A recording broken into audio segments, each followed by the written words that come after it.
Does God like chocolate or not? An excellent question from Elijah. For our first perspective on this week, we're going to go to Malachi, my other son, and Elijah's brother. Are you right there? Yeah. Okay, let's pause there, cut the answer, then we start laughing. It's fine. I don't mind. I'm leaving it in. I'm joined here by my eldest son, Malachi. Malachi, do you think God likes chocolate? Well, yes, because that he made cocoa bean trees, and that's how you make chocolate. So God created the plants that we get chocolate from. I see.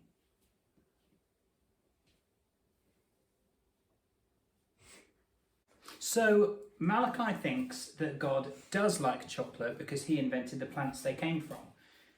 Do you think there are any other opinions?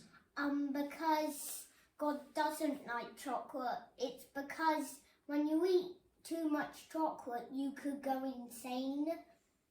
Insane? Can you give me an example? Let's pretend you just had chocolate. Show me insane. Yeah, that doesn't look good. So Eli's told us now that if you eat a bunch of chocolate, you go crazy. I don't want to go crazy. I mean, does that mean God doesn't like chocolate because it makes people crazy? No, because if you eat 7 or 6 chocolate bars, then you will go like a bit very fast and all of that. Get a bit hyper, yeah? Yeah. Okay. So what are you saying? Basically, don't eat so much. Oh. So you reckon God likes chocolate if we don't eat too much of it? Yes. So I wanted to get my boys on camera sharing those thoughts because actually it came out of a genuine conversation. Me, Malachi and Elijah were talking about, stuff God likes and doesn't like and what God calls us to. And actually the question came out, well, does God like chocolate? And they shared these various perspectives. And I love the point we reached to, and it's this kind of thing that we've got to do with our kids when they have these questions. It's really important to work through them. And actually, I brought in some bits of the Bible, and the first bit of the Bible that I brought in and I'll bring now is from a book of wisdom called Ecclesiastes, and you can find this book in the Bible, and in Ecclesiastes, the writer writes this bit of wisdom. He says, I commend the enjoyment of life because there's nothing better for a person under the sun than to eat and drink and be glad.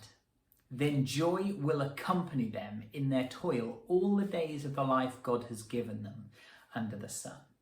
The writer's saying, eat and drink and have joy and, have a good time in your life. Don't let it be dull because, life's hard work. So when you find some joy, appreciate it. But it also says in the Bible, there's a letter in the Bible written to a church in a place called Corinth. The book in the Bible is called 1 Corinthians 10. And it says this, you say, I'm allowed to do anything, but not everything is good for you. You say, I'm allowed to do anything, but not everything is beneficial. And I love this verse because it picks up on the idea that some Christians had mistakenly picked up then and still do now, that because God is an all-forgiving God, a God of grace and love, that he will forgive us for anything we do. Now, that's true. That's true. But forgiveness and no consequences are not the same thing. And that's what we talked about. That's where you saw Malachi getting to. That actually, God created sort of this amazing plant that we can make into chocolate and love it and enjoy it.